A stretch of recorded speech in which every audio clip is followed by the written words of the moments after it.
detective. Thrill me. All right, thanks for joining us again. Matty, you're finally back, mate. I'm back. You've returned from the wilderness to cover the first part of the Kill Bill pairing. What Now, a treat. Before we get to it, Matty, you haven't been around for a while, so give us a rundown. You've been up in the hills training with got a mysterious master for the last 6 months or something. And Love Island has still been on the menu, so I'm sorry about that. Which is this, UK or which Love Island? I'm not paying much Any of them. attention. It's only a background. Apparently they were allowed to hook up with each other. I missed it. I was on my phone. I was playing with friends, but it's a bit on. So what else you got? I've got a few of the stuff, some of the stuff that you guys have been talking about on the pod as well. So the Hernandez one, I loved watching that. That's that was just really crazy. Cool. I started watching this show called Daybreak, which is a zombie one, but it was I didn't like it. It was too much of a teenager focus. I think I just got a bit bored. Rick and Morty, I started that again, so that's good. The new season. I watched Bullethead. Bullethead. Have you guys heard of this one? No. So it's Adrian Brody and John Malkovich and one of the lesser Culkin brothers with Antonio Banderas. Yeah, it's a movie. It's like 2017, but it's and a dog. It's basically a pit bull. So it's like the only other non-Cujo dog movie that I've seen. Yeah, it was okay. It was okay. It's basically them. They've pulled a heist and now they're hiding out. One of them's a drug addict, so he's a bit itchy to get about. And Banderas plays you're assuming some sort of a dog trainer. He's got fighting dogs and he's got this warehouse that's being protected by pretty much Cujo. Oh, right. Okay. So it's okay. It had some good bits in it. Okay. And yeah, it wasn't too bad. I think it was a bit of a waste of John Malkovich, but anyway, it wasn't too bad. I watched a comedy Sick Note, which has Rupert Grint in it. Oh, yeah. That also got... started that. It's got the big Don fella Johnson in it? Yeah, he's in it. He's in it, absolutely. And it's got Nick Frost, I think his name is, the big bloke. Yeah, he's pretty good. He's like faking having cancer because he doesn't want his girlfriend to break up with him and she's only staying with him for sympathy.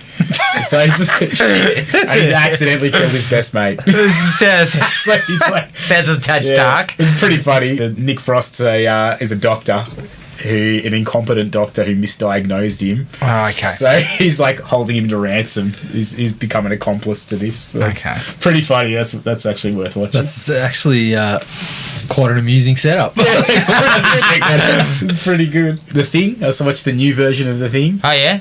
What was your take? It was a turd compared to the original. But I think that's the consensus. Yeah, they gave it a shake at least. Yeah. I thought Look, there were interesting things in it. Characters were so boring. Yeah. It just was such a drag. Trying to go with the mixture of practical and CGI effects. Well, and even just some of them just didn't work at all. Google some of the practicals that they cut in favour of the CGI because they are fucking unbelievably good, and they cut them. I know, it's really stupid. Yeah.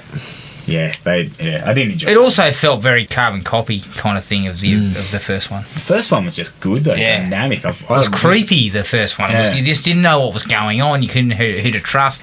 The whole idea of we don't know who's infected. And the characters weren't so one-dimensional. Like that was just... Yeah, I didn't enjoy it because of that. I watched this random thing, John Mulaney and the Sack Lunch Bunch, which is... What? Which, if you know... So John Mulaney is one of my favourite comics. Okay. Everyone should be listening to his comedy. Okay. But it's basically he takes that whole... it's like Sesame Street, but the adult twist on it. Oh, okay. So it's pretty good. It's worth a look. Watch The Mule. What do you think of The Mule? Yeah, I enjoyed it. Loved it. I'm down with anything with Clint in it. So I would not like... Do not require Clint to take his shirt off any further. Because fuck, mate. Old player. Yeah, oh, yeah. Talk about roast chicken. Keep that thing on, Clint. Because of this, I got into some old kung fu. I was like, I've got to get some Wu-Tang 36 chambers into my diet. So I watched the 36th chamber of Shaolin as well. Right. Which was, you can tell it's sort of a rudimentary version of one of the martial arts movies, one of the original ones, but yeah, it wasn't bad. Okay. I enjoyed that. And I've been listening to Chasing Cosby on the pods. Are you on that? No, is that good? Definitely you have to. Oh, it's didn't realise I'm all the over it. extent of how seedy he I'm was. all over it. It is sickening to think what he got away with for so long. It is sickening. So, yeah, Definitely onto that. That's right up your alley. So Yeah, you should get into I it. saw it mentioned the other day in a magazine, but I didn't get on it. But it's good to hear that it's really good because they can be hit and miss. It's funny too because it was like it was out there for a while. Similar to the R. Kelly stuff, I suppose. It was out there for a while before it's actually sort of caught up with him. Yeah, but he had it's been going on since the 60s, Decades. hasn't it? Yeah. So he really flew. They reckon that how many was it? I think it was 60 people came forward, and in those cases 4% is basically the people that would come forward in that situation. Yeah. So you're looking at A lot. 1,000 people that he's violated potentially. Yeah, potentially, yeah. Maybe more than that. And it's Not just, good. Yeah, it's just so just making them feel like shit and getting in with their family as soon as he's done it, and it's just like textbook manipulation of people. Yeah. And I just feel sorry for his family and and obviously all the victims. Absolutely. And I can't watch Cosby anymore because I just can't do it. I can't I've got have it. these sealed up DVDs upstairs. I just can't do it. Can't watch it. Yeah, I can't have it. Oh No one else is going to want them.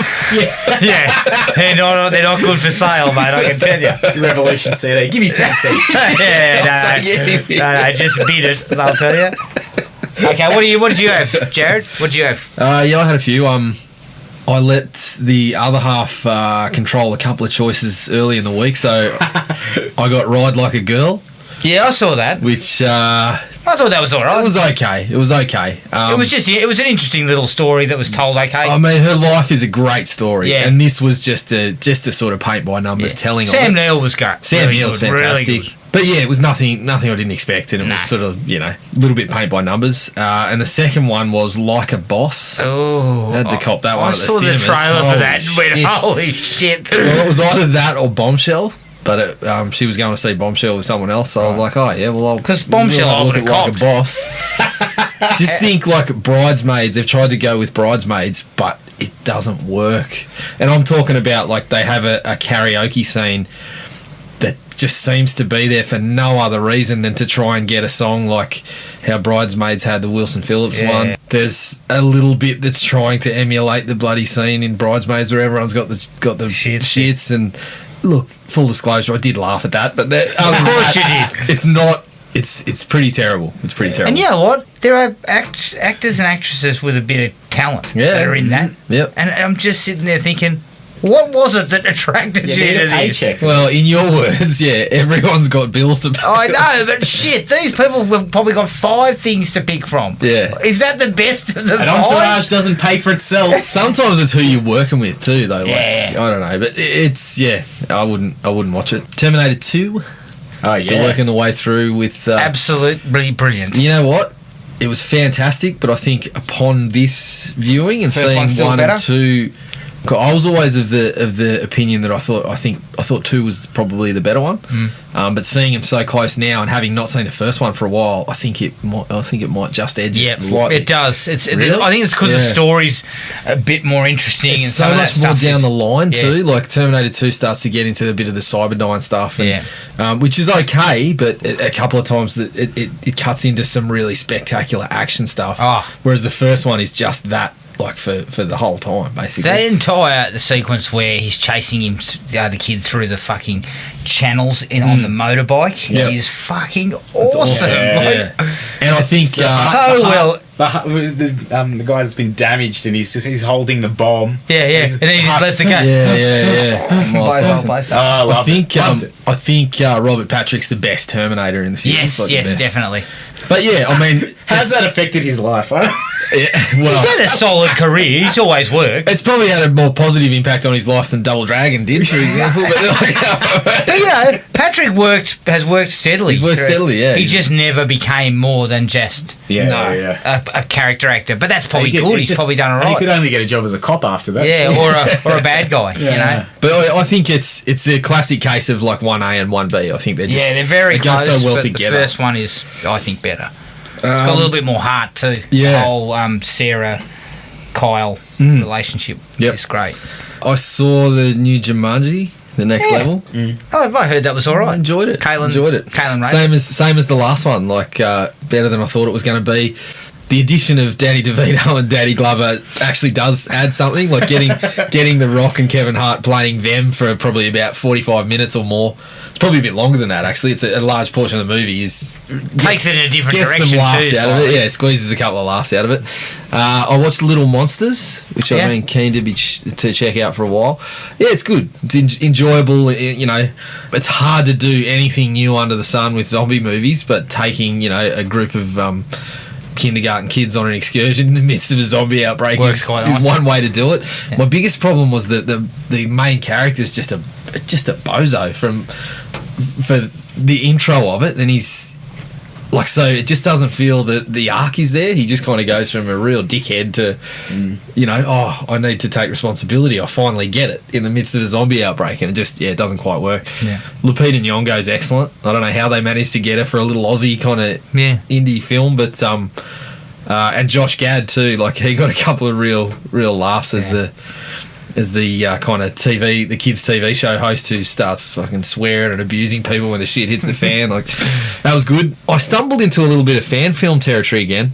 I watched some Nightmare on Elm Street fan films. Oh. Specifically, I jumped onto a little series where a guy kind of made 6 of them over a period of about 6 or 7 years. They were actually pretty good in terms of, like, some of the ideas in that I didn't love so much, but the guy they got to play Freddy for obviously something that's not going to be expensive, he actually does a fair sort of impersonation of Robert Englund. Oh, really? He's actually quite good. So they were called Kruger.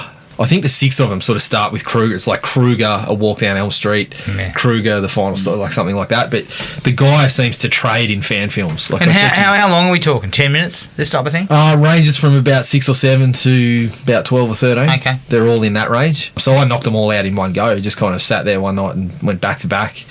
But yeah, he seems to. I checked it. I haven't looked at any of his other stuff, but his YouTube channel has a lot of fan films and things like that. And as fan films go, they were pretty good ones. That's always handy. If you're into Elm Street, I'd probably have a look. Well, yeah, fuck, they're looking for pictures at the moment. They are. They'll take a picture of anyone at the moment. Let's pitch it up, mate. Although last I heard, the rights might be tangled a la Jason. Christ. I think New Line perhaps owns the Freddy character. Oh. So we could be. We just untangled Jason. Just cut everyone a fucking slice. It's a big pie, for Christ's sake. Yeah, it's not like there's a lot of money there. This is a pie that can last. It can be eaten for decades. It's a fucking unlimited box of Tim Tams, for Christ's sake. It's still making money. Movies were made fucking 30 years ago. It's still making heaps of money. I know. You just need to. I think you just need to get one person in control of this, and just a couple of people getting a slice of pie, and we're good. Let's sort this shit out. Because while you're arguing, no one's making money. No one's eating pie. We're all going hungry here. I watched The Outsider. I started watching The Outsider. One of the few times, obviously, because by the time I was born, Stephen King had already written fucking 500 books by then. It was one of the few sort of recent ones where I read the book first. Yep. But the first episode just fucking wrapped me right up. They seem to go through a lot of things in the book. They take a few bits from that didn't happen until sort of a fair way into the book and kind of condense them. Yeah. And it works a treat. Jason Bateman directed it. Yeah. And Bateman and Mendelsohn are both fucking fantastic. I've heard nothing but good things. So the first episode I'm absolutely loving. And having read the book, there was parts where I was thinking, I'm not sure how they're going to kind of represent some of this stuff visually. And a couple of times they did some really kind of eerie shit. And I was like, I can't think of too many ways to do it better than how they did it. So yeah, I'm only in the first episode there, but yeah, highly recommended if you're into Stephen King. Titans, I finished Titans. Last time I spoke to you, I was halfway through and I was sort of loving it. Things took some turns. Fucking fell off a cliff, did it? Yeah, somewhat. There was still some good stuff, but there was episodes at a time where I was just every 5 minutes I was just thinking, oh shit, what's going on here? This is just really kind of. They took some real big swings and some of them just didn't work at all. So Yeah, I don't know. It still had some. If you're into DC stuff, it still had some. It still had some things to like, but yeah, some curious choices. I'll put it that way. So a few of the bozos are still running around at DC, making the some bad bozos are mistakes. still sticking their heads in at meetings and saying, I'll leave this posted on the desk and see what you think about it."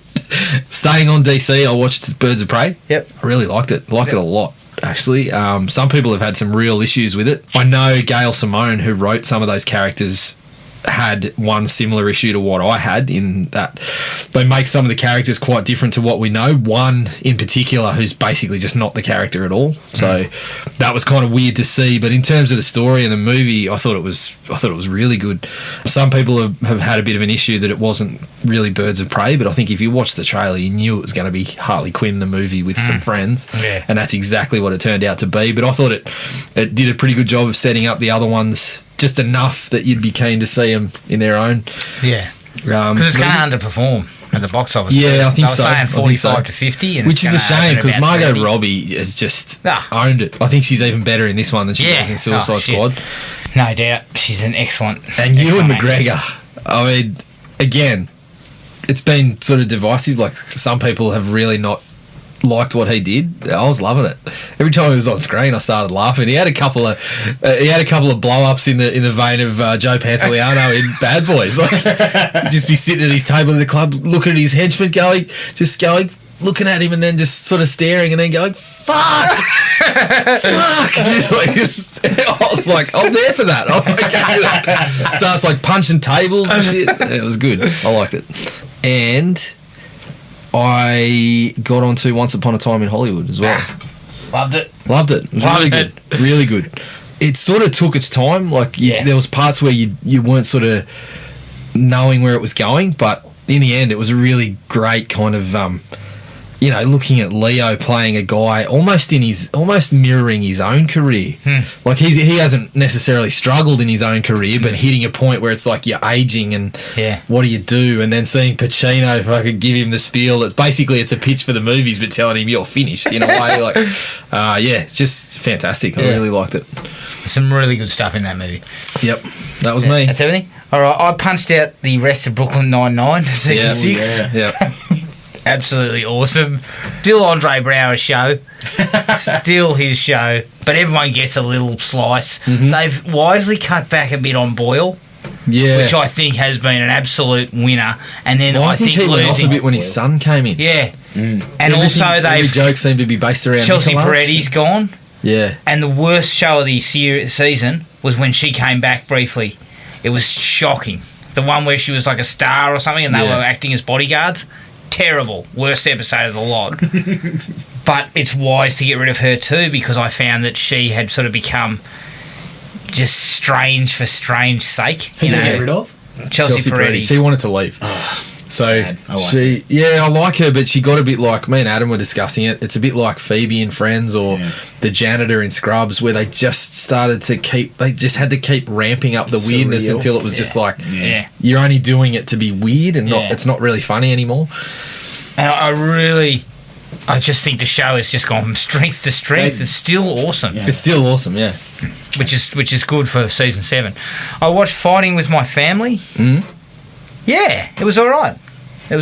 So would it have been better with Batista instead of The Rock, or well, The Rock's only in it for 2 minutes, but it was interesting. It was an interesting story. I don't think they fully capitalised on some of the more interesting stuff, e.g. the brother who didn't make it. I think that would have been much better if they'd have delved a little deeper. Yes, it would have been a bit darker because he kind of went off the rails, but it kind of wrapped it all up real fast. Yeah. And it kind of kept to the background.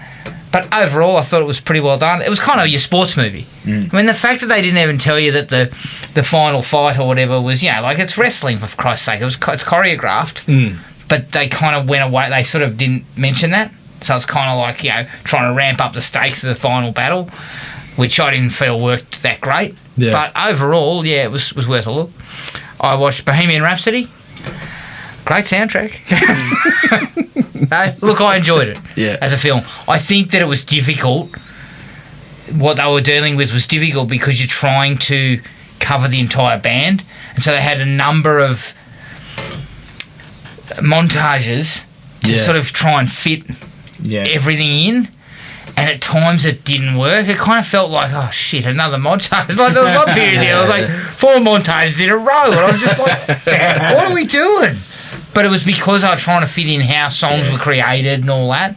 I just got sad because I would have loved to see the Sacha Baron Cohen version. Yeah, because he was going to delve into all. He wasn't going to. Everything was going to be on the table. Yeah, with his. And I think that was actually one of the big mistakes. I actually think I can understand why the guys from Queen didn't want that, because they didn't want to tarnish the legacy further. If you look at Brian May's life now, like what he does, he's like a physicist, still plays in the band, but he's an advocate for badgers, like his wildlife and stuff. Yeah. Someone needed to sit them down and say, look, Brian, I love you, but we're not really here to see your story. We want to know about Freddie's. That's what the movie is, basically. And ultimately, a little bit more delving into some of that stuff would have given it that edge. It didn't have an edge. Well, it was, I mean, essentially, at the end of the day, it was a huge part of the story, and it was critical to Freddie Mercury's story, and it just didn't. That part didn't get told. They sort of touched briefly on all of those things. Yeah, but then they must have made kind of went away. Freddie look so aloof as well. Like he must have had some sort of business acumen. I'm sure he could have got pulled in different directions. The whole Mr. Bad Guy album, solo album, was a bad move, and all the drugs that he was on when he made Hot Space. You look at him in those interviews and stuff. He was charismatic. It's all fuck. Like the interviewer would be talking for him for 2 minutes, and they'd want to read it. But the thing was, they used the classic Hollywood devices to showcase. They bring in characters who don't exist to show how they pulled him away from the band and all that sort of stuff. Yeah. All again, interesting shit. We could have mined a little bit further, but they didn't want to. And as much as I love the way they handled Live Aid, I just would watch it on YouTube. Yeah. That is the real man doing the fucking job. Doing the job, yeah. And because they used his voice, because let's face it, Rami Malek, no knocking him, fantastic performance, deserved of what he got. He deserved the Oscar to me. But nobody could sing like that cunt. Yeah. So they couldn't possibly get him to do the vocals. Vocals. So Freddie does the vocals himself. So why would I watch a copy when I can watch arguably the greatest live performance in history? Yeah, exactly. The thing, I understand creative license, and you've got to make these movies kind of have their moments, but you've got years of one of the most intriguing people I can think of. Yeah. And you've got 90 minutes to 2 hours to tell his story. To me, how can you not? And that's just like taking all those interesting bits and coming out with 2 hours of the best work. And it's got to get a little dirty. Yeah. He was not like I mean, especially in the 70s and 80s. Drugs were rife.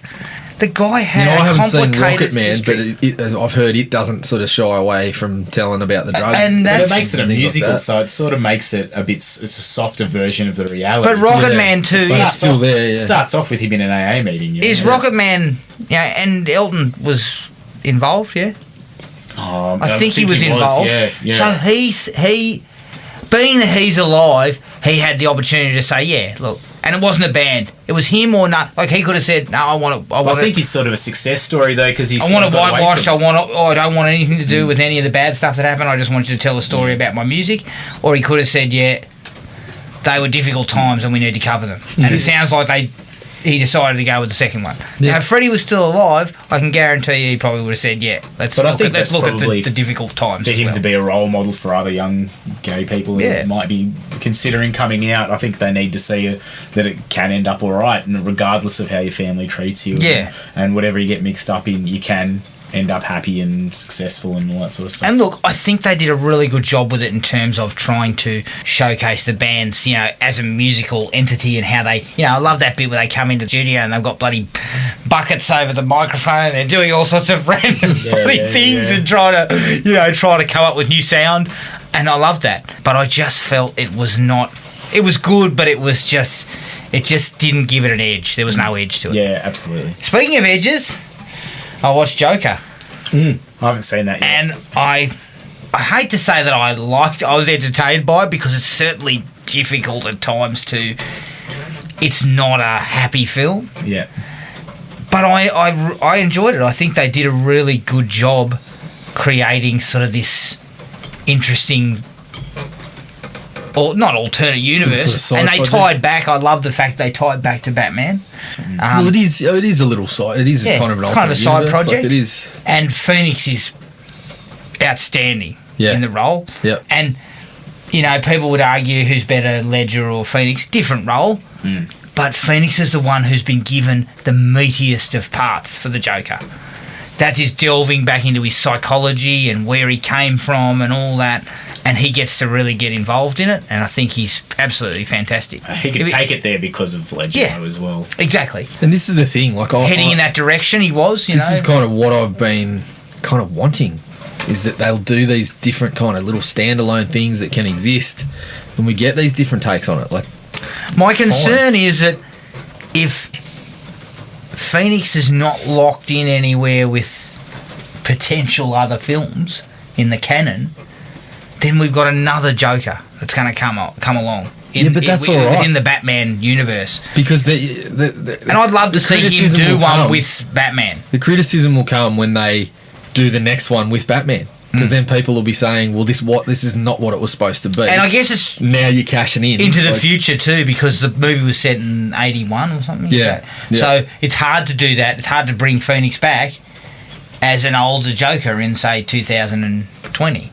You know. Yeah. So I guess what they've tried to do is separate it by time. Yeah. Say, well, it can't exist. We can't have Joaquin Phoenix. We can use someone else anyway because it'll be 40 years later. I think I would prefer to just have them leave it at this. And I mean, Robert Pattinson's seemingly going to be separate to the DC EU stuff, so it's going to be another Batman and another. I'm okay. Like, I'm okay with that. I just want to see different people's takes on telling their Batman story. I'm all right with that, or their Joker story, or whoever.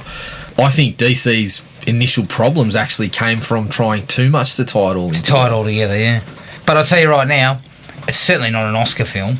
I'm absolutely baffled, and I'm baffled that Todd Phillips gets a directing nod for.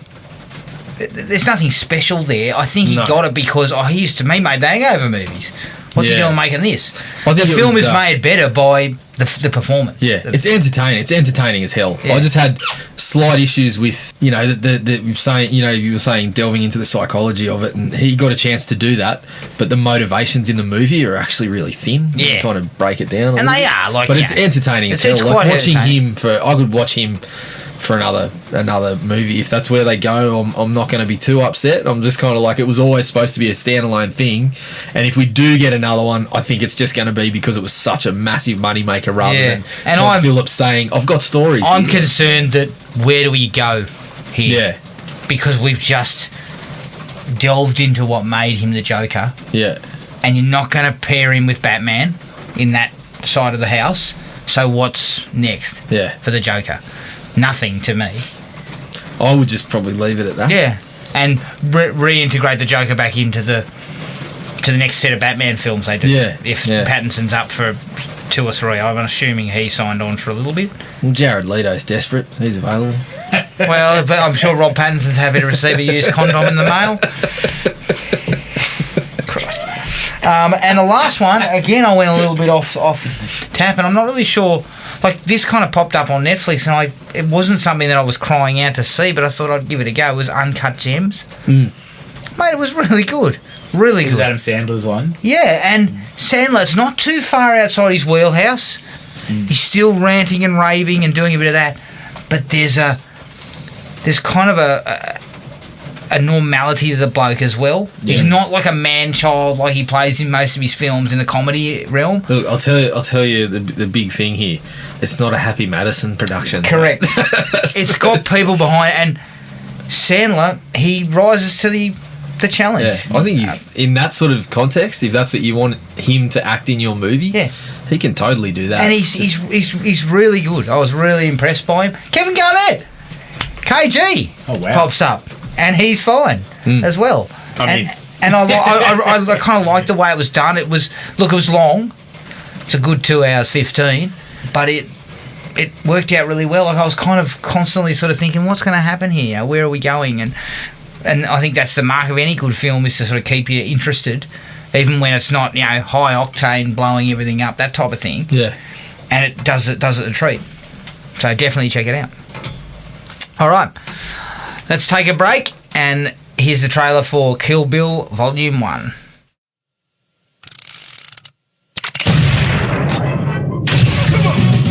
Not too long ago, I was quite the professional. My friends and I, we were the creme de la creme in an exclusive industry. And we all worked for this man, Bill. Then one day, I decided to leave, settle down, and start a new life. But when I tried to get out, they did me in. Don't you ever wake up. I guess they should have tried a little harder. So I suppose it's a little late for an apology, huh? You suppose correctly. Now it's kill or be killed. You have every right to want to get even. Get even? Even, Stephen? I would have to kill you. That'd be about square. And I choose kill.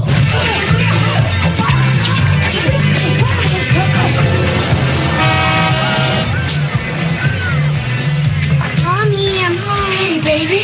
How was school? One ticket to Tokyo, please. One way.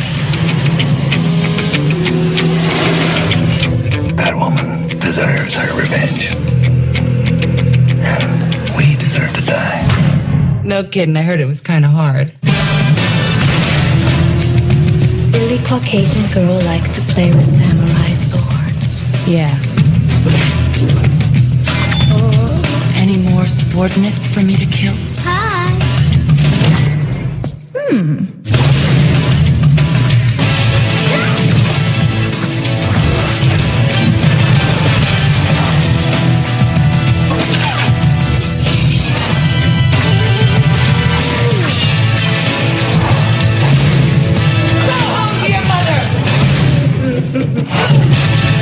You didn't think it was going to be that easy, did you? For a second there? Yeah, I kind of did. Silly rabbit. Hard part's over.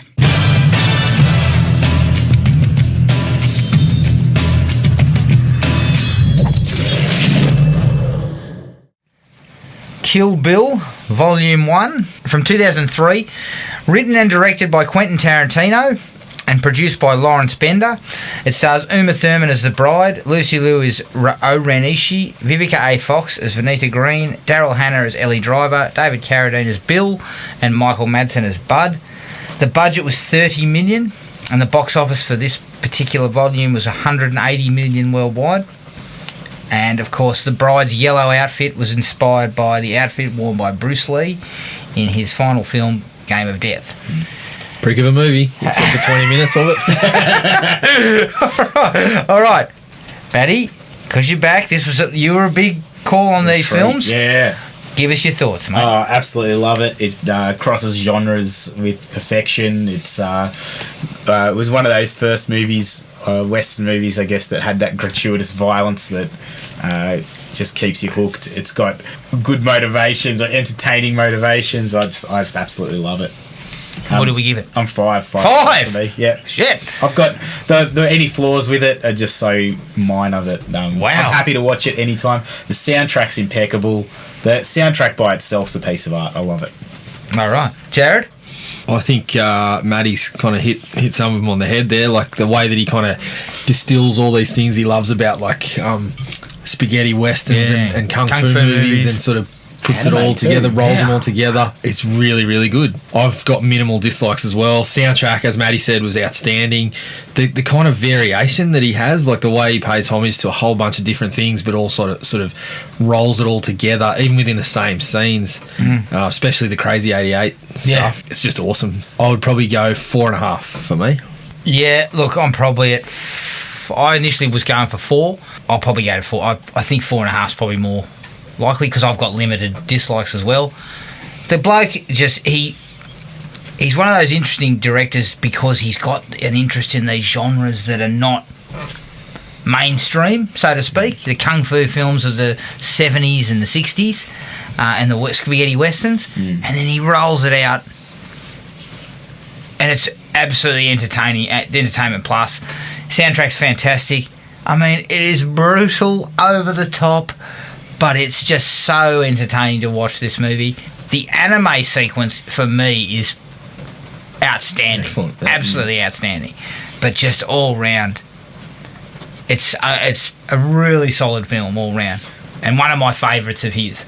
Just the nostalgia of it just taps into all the favourite things I was watching when it came out, like your Ninja Scrolls or your the Once Upon a Time in the West, your Spaghetti Western, the classic Clint Eastwood ones. Just it taps into all the good stuff. Yeah, and it's him enjoying himself with the things he loves, but making it accessible to us. Yeah, and the other that thing is difficult. It hasn't been copied either. Like, it stands alone because nobody would be game enough to attempt anything similar. And he's sort of like he has his moments of indulgence and whatnot, which he always does. But this is one of the ones where it all works. Yes. As opposed to something like Death Proof, where you're just like, okay, you playing that song here just doesn't fit. It's just you want us to hear a cool song. Yeah. Whereas in this one, it all fits. Like everything fits together. It's not sort of standing out that's what was going on. All right, straight into it. The opening is super striking. It's in black and white. You come in on her laying on the ground in a wedding dress covered in blood. You hear his boots, and then they cut to the side shot of the boots just ambling up to her. You know, and the whole thing of him sort of saying, do you think I'm sadistic and all that sort of stuff. That dialogue is just top notch. And then the whole thing with Bill the baby is bang, you know, like it's just such a cool way to open it up. And staying on her face too is super effective. Yeah. Like, really, really strong. Yep. Into the fights from the get-go. So doesn't take long. We're straight to her face for a blue. Yeah. And I really like that shit. They have a nice biffo, and then the school bus rocks her. Yeah. And put their knives behind their backs, and and the daughter comes in. She's like, "What's happened? They're covered in blood, and everything's busted." It's like, oh, the dog got loose. Yeah. You can see straight away Uma Thurman on display, just everything that she brings to it. And she brings she is really good in because physically, you know, she's capable, and the biffos are really well choreographed. Because that was one thing I was a little bit concerned about with Tarantino. He hadn't done anything like this before, so I'm thinking, is it going to be? But he's just all the stuff is right in place. There's just that element too in that scene where you're thinking it's going to be everything's that traditional way that the story should be told.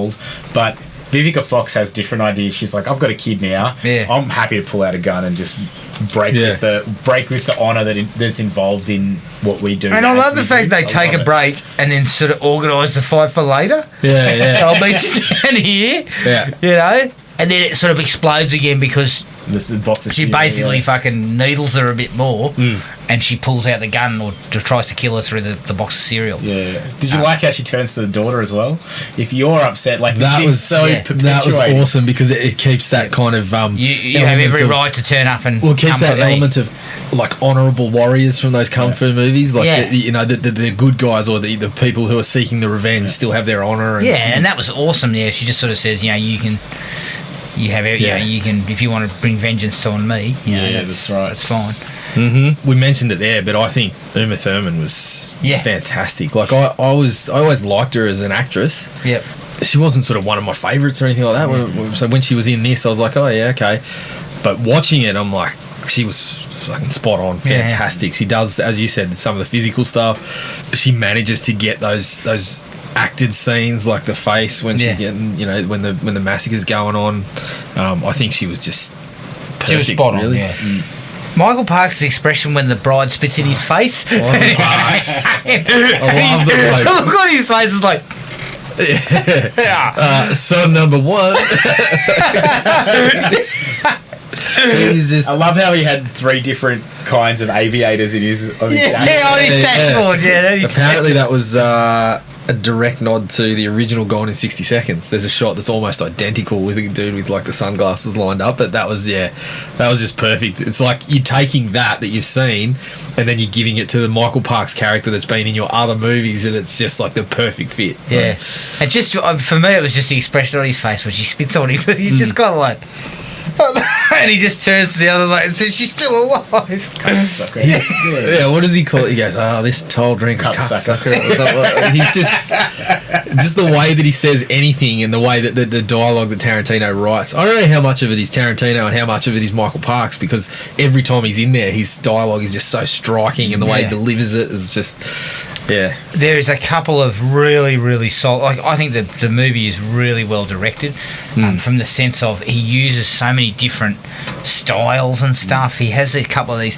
Like, there's one in particular early on where you see the Bill firing the shot at her again, but it's from a different angle. It's looking up at him. The gun is in focus and everything else isn't. And then when he pulls the trigger, you see in slow motion the hammer hitting the primer and the bullet going down and exploding out in fire and stuff. And I'm like, this is fucking awesome. Yeah. You know? And then, of course, as I said before, to me, the sparkling jewel in the movies is the anime. Yeah, it was I excellent. remember I've just watching it going, this is beautiful. Yeah. As Matty said, it's paying some. It's nodding towards some of those anime, Japanese anime things, but it was such a good way to tell her story. Yeah, and it really kind of added to this flashback, like removing it to like it's such a fucking mental thing that went on, that it doesn't really feel all that real, and it's just so far removed from the parallels of everybody in this movie has a revenge story of some kind. Yeah. So you're just like, who am I actually rooting for? And and that whole shot. I love that shot where the guy knifes your mother through the bed, and it hits the ground next to her, and she looks up, and you see blood start going. That was awesome. Showering through, and I was just about to cry. She lets that little peep. I was just bloody. I was beside myself. I was like, I remember this sequence, but I just don't remember it being so strong. I was just like, wow. Just to go back for a second, I just noticed this in my notes, but I wrote down one of Michael Parks' lines because it just, when he walks in and he goes, it would appear to me that somebody objected to this union and wasn't able to hold their peace. And he kind of walks in the door and goes, good grief, Marie. I can watch this guy just ramble for hours, I think. So good. Did you like the anything in the hospital? This is coming in these slides? No. I wasn't a huge fan. I like the Ellie Driver stuff. I like her turning up, getting dressed up, side by side shots and things. The split screen, that was really stylish, and that was when she was whistling the Twisted Nerve or whatever it is, and that stuff was really cool. Yeah, I did not enjoy that sequence, and I felt it was absolutely unnecessary. We'll get to that. We'll get to it. Yes. Boss Tanaka having his head cut off in one clean blow, and then you just see shit go. Guys, the roof.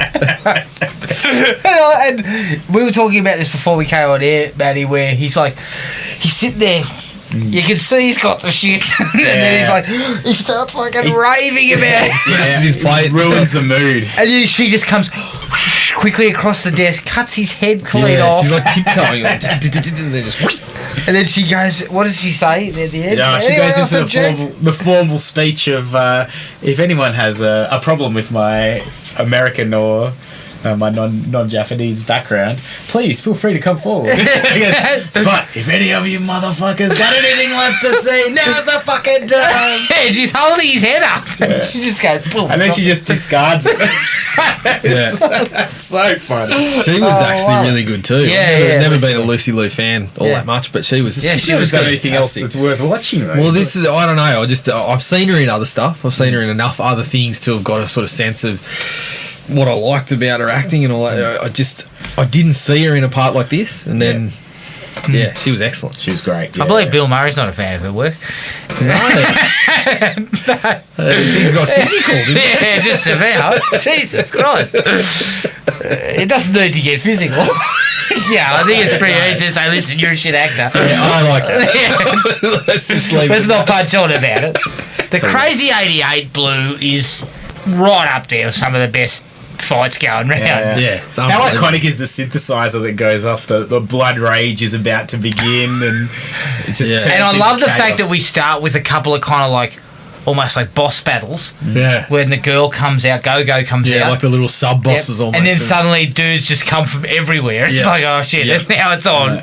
And they go through like, I mean, they have so many cool sequences, like the way that it's shot from above when they surround her, and they're kind of synchronized, and then they all step back when she fucking puts the sword up, and then they go into that room and it's blue with the silhouette. Yeah, that's really that cool. looks awesome. Zoe Bell does some great stuff in there. Like there's one particular stunt where she gets thrown back over the ledge and twists in the air and catches onto the ledge on the staircase. Yeah. I was just looking at that going, fuck, they've done everything here. Like, and then, you know, a little bit of the wire work just to keep in that kung fu movie style, sort of touches, and it's like overdone purposely. Yeah. You see it and you're like, oh yeah, he's just not into don't this. object to it because you're like, No, meant to you know, be it's there. meant to be there, and it's not so over the top that it's taking you out of the scene. It's just, yeah. There's an entire sequence there which goes from colour to black and white to the silhouette and back, and it's just like, this is just gold. You know, just absolute gold. It was stylish, Yeah. but I think it was also for censorship purposes. Yeah, to The get blood away from the didn't blood. show. Yeah. There is a couple of blokes. One bloke has his head cut off, then wanders off like a chook without a head. What about the bloke that gets cut in half? Just like, oh shit. I'm just like, oh my god, that guy, and he's wandering off fucking towards blood's geysering out everywhere. I'm just like, oh man, this is awesome. But then they strip it back at the end when she walks in and she's like, just there's a whole bunch of people in in a room with all these corpses and the red river, red pond or whatever. And, I love the fact- and then she says the classic line, take your lives, leave the limbs. It's So good. Yeah. And you see blokes Like, no one's going to argue hobbling that. off. Holding a stump. I can't remember. I think I saw one bloke sort of crawling because his leg was cut off. Like, yeah, it was just crazy. Yeah, absolutely crazy. And I had to laugh when she spanks that little boy. That felt a bit out of place. This but is it was what funny. no, but she says, this is what you get for fucking around with the Yakuza. She just pushes him out the door. That was funny. Jumping back a bit, Sonny Chiba as Hanzo. Yeah. How good was he? Yeah, He was cool. so good. Such a presence.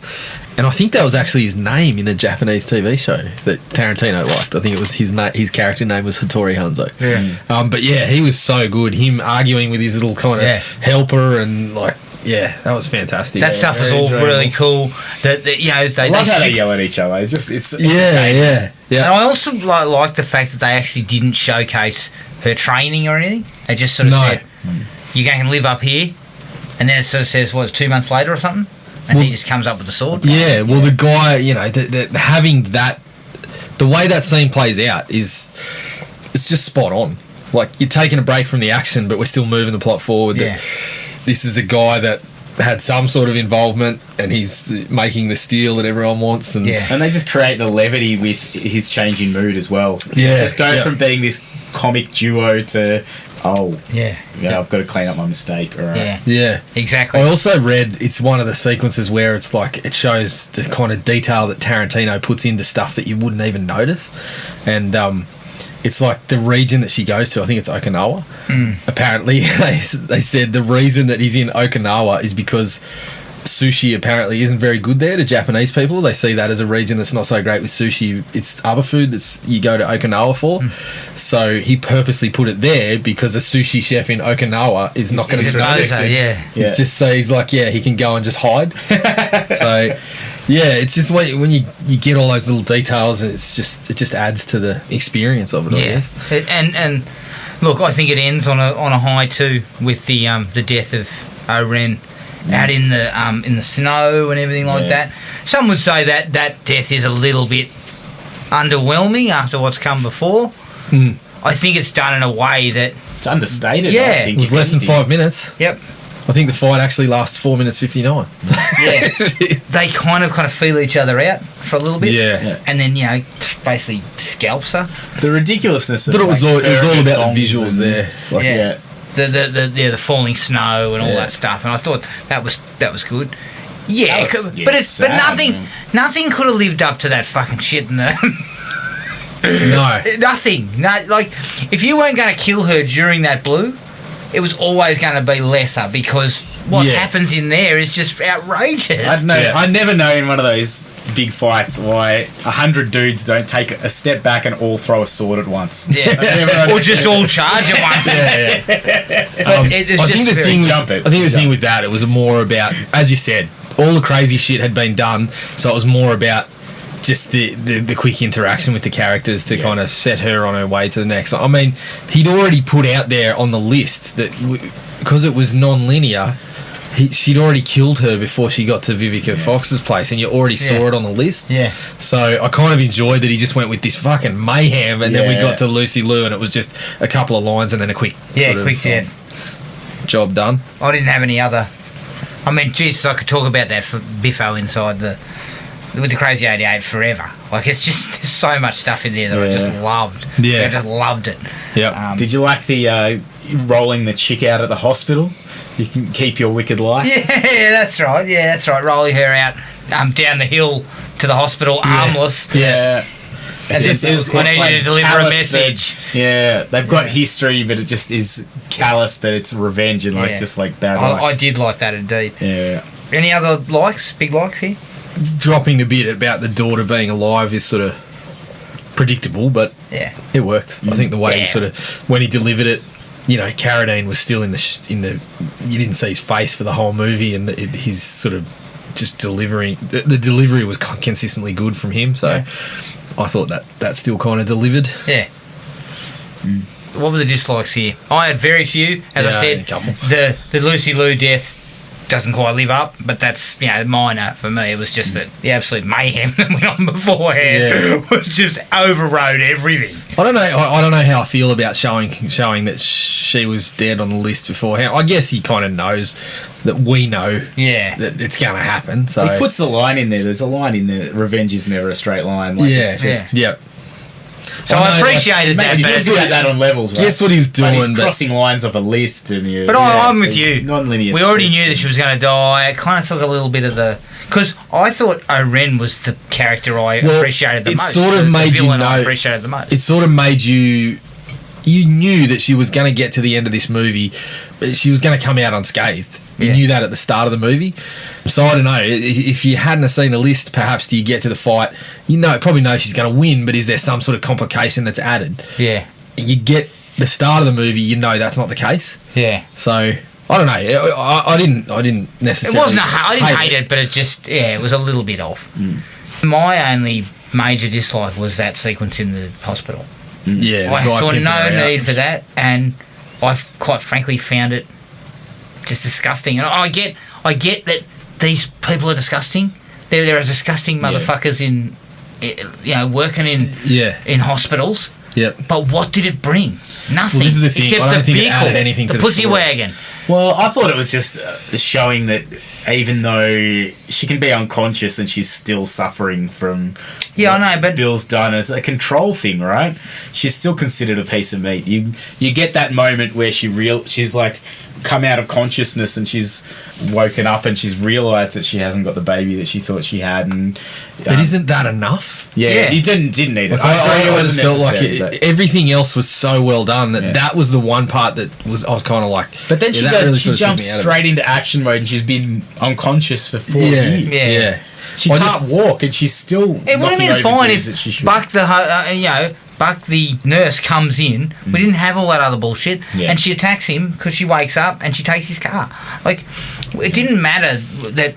The gratuitousness of Yeah. what went on probably wouldn't have worked so well because him getting his head jammed in the door, if he was just a random bloke that was working at the hospital, that would have been like, oh shit, she's a bad person.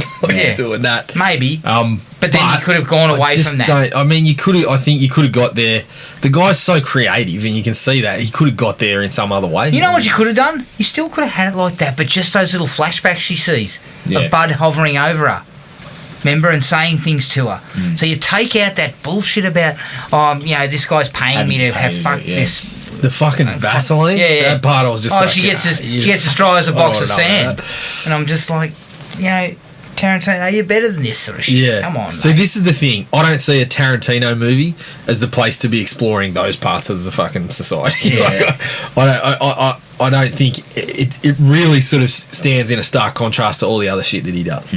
That's my personal feeling on it. But that was pretty much it for me.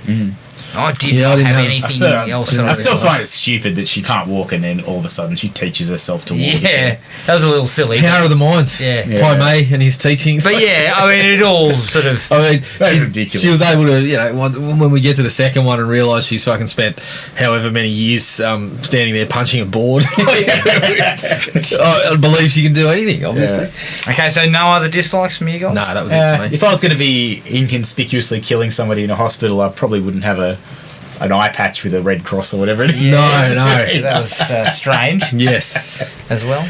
But very, very minor. I Yes, loved it. very minor. That fits. I actually thought she was probably one of my favourites. And that kind of goes into the second one. But yeah, the look is so kind of. She's so pissed off when she gets the phone call saying, don't do it. She deserves better. It could have all been over. Bad luck. Yep.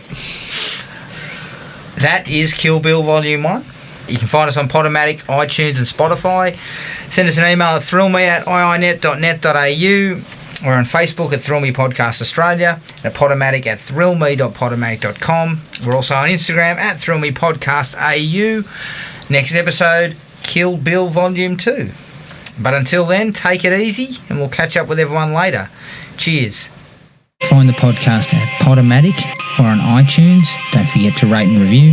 Like us on Facebook at Thrill Me Podcast Australia, or contact us at thrillme, all one word, all lowercase, at iinet.net.au.